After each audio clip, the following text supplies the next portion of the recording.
Yo, what's going on, boys? How you guys doing today? Welcome back to the Steam 2 video, and in today's video we're going to be taking a look at a build for the Grandmaster this week. Another week means another Grandmaster build. Now this build is going to let you have a bunch of damage resistance while at the same time being able to spam all your abilities. And that's essentially the main thing we're going to do. We're going to slap on Prismatic and do some of that good old ability spam. So hopefully you guys enjoyed today's video, and if you do, remember to leave a like and subscribe to the channel in case you guys are already, for these weekly Grandmaster builds and also any other builds that we may do. And also follow me on Twitch so you guys can see these builds being tested live before they ever make it into a video, or if you just need some GM help, because we always love to help you with GMs. And now let's get into it, and first we're gonna start with our exotics. So let's start with an exotic piece of armor. Now for our exotic piece of armor, like I said, we're keeping it pretty simple, so we're gonna be on the Gifted Conviction. And this is gonna be a prismatic build, so we're not gonna be an arc, but Gifted Conviction is still gonna be fantastic, and we're still really going to be taking advantage of all that damage resistance. So this is going to be one of the main things keeping us alive. Every time we use our Ascension, we're going to jolt a bunch of targets as well as get some of that sweet damage resistance. Now for the weapons we're going to be running on this build, we have the GOAT, the Tanisha's Mastery, and this thing is amazing in this strike. Actually, in any strike this thing is amazing, but specifically on this one, since we have both Unstoppables and Barriers, this thing is pretty much the only thing that you need to be able to take care of any champion. And actually not even champions. You can pretty much take care of anything in the strike with the Tanisha's Mastery. And also at the same time, it's going to be able to procure invisibility very easily, since we're going to be constantly applying Choke Clip. So this thing just pretty much does it all. This is going to be like the main weapon that we're actually going to be spamming throughout the whole strike. Now if you don't have the Tanisha's with Choke Clip, you should definitely get it next time it comes around. But for now, you can run the Cole. This is going to let you deal with ads very easily, and it's also going to give you a very easy way of dealing with those barrier champions. Now for your energy slot, I think any Void primary weapons are going to work really well. Use anything that you like. I was using the Repose, but you guys don't really have to. Any of them will work here, and it won't really matter too much. And lastly, for the heavy slot, I was using the Queen Breakers, and I felt like it worked really well. You put out tons of damage. It also gives you another way of dealing with the Unstoppables, which is also very good if you do not have the Chocolate Tanishas. But I didn't really think that it was necessary for the build. You want to just take any good old just linear, that will work just as fine. Or if you want to go with a machine gun, that can work as well. This is a slot that has a lot of freedom. You don't like the Queen Breaker and you want to use something else, go for it. But the Queen Breaker does put in a lot of damage, especially against the Meatball. You just make that thing disappear with the Queen Breaker. Now moving on to the subclass, we are going to be on the Prismatic Hunter. And you want to be on the Silence and Squall. I feel like Silence and Squall works just fantastic in the strike. You guys got lots of ad clear. You can stun the Unstoppables. And in any situation that you just kind of want to deal with a lot of ads, you just throw this out there. And it's going to freeze and just deal with everything, while at the same time making you invisible. So it's just fantastic. And I really like it for this strike. For your class ability, you want to go with Gambler's Dodge. Just so we can use our melee a lot more often. And every time they use our Ascension, we'll get our melee back. Now for your actual melee, I think Withering Blade still works amazing. It's gonna give us a way of slowing and freezing targets, including the champions.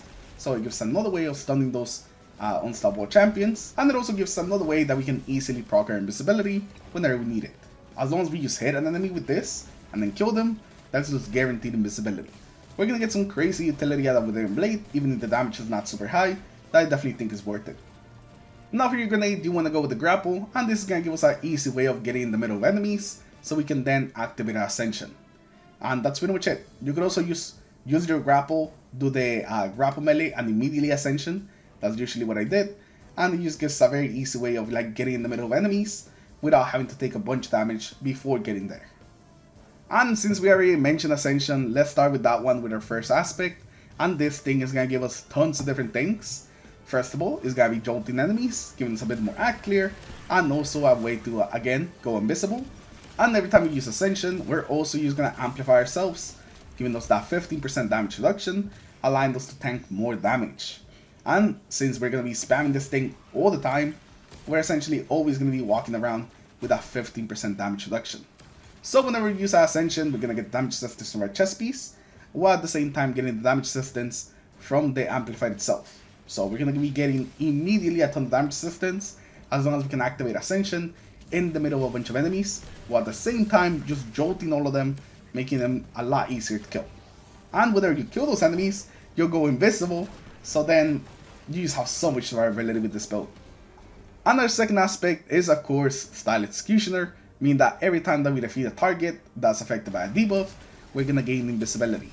And this is gonna be so good. The invisibility just adds even more survivability to the build, as well as an easy way that you can revive your teammates without taking any damage. Especially in the boss fight where things can get a little hectic, you can just quickly go invisible and really assess your situation. Which enemies do you want to go for first, and if you need to get a rest, you could also do that while invisible. Now before we move on to the fragments, I know a lot of people are going to be cheesing the boss in this fight, so the grapple is also going to be helping you with that. In case you decide to go for the cheese spot, you can use grapple up there, and it gives you a very easy way of getting up there instead of having to jump on those platforms. So the grapple not only does it actually help the build, but it lets you cheese even more effectively, which is just funny. Now moving on to the fragments, the very first one we're going to have is going to be the Facet of Dawn. This is going to give us Radiant whenever we hit something with our melee, and if we get a kill with our melee, it's going to give ourselves and our allies Radiant. Radiant's pretty good, it just adds a bit more damage to your weapons, meaning that they're just more effective. And with the amount of melees we're going to be throwing out there, especially because this procs with the grapple melee as well, we're basically always going to be taking advantage of this buff, just killing things faster. Next is going to be the Facet of Hope, and this is what lets us spam our Ascension, because every time that we have an elemental buff, like Amplified, our class ability is going to be regenerating more quickly. You pretty much always want to have this every single time that you're running Ascension. After that, we're going to have the Facet of Purpose, and this just gives us a bit more survivability, since every time we pick up an orb, we're going to get some Frost Armor. Next, we have the Facet of Sacrifice every time we have an Arc, Solar, or Void buff, and this is going to be all the time, since we're always going to be amplified. Every time that you get an ability Final Blow, we're going to get some bonus Darkness Transcendence energy, and this is so we can build our Transcendence faster, so we can just continually spam it. We're already going to be spamming it quite a lot, but this really helps us just be able to get so many abilities out there, and essentially just have the Transcendence up whenever we really need it. And lastly, we're going to have the Facet of Protection, and this is going to give us more damage resistance whenever we're surrounded, and whenever we pop our Transcendence, it increases the damage resistance even more. It is 15 at base and 25 with Transcendent, and this just adds a bit more survivability to the build. And since we're always going to be in the middle of enemies, just kind of spamming abilities, this is something that's always on, allowing us to take even more damage.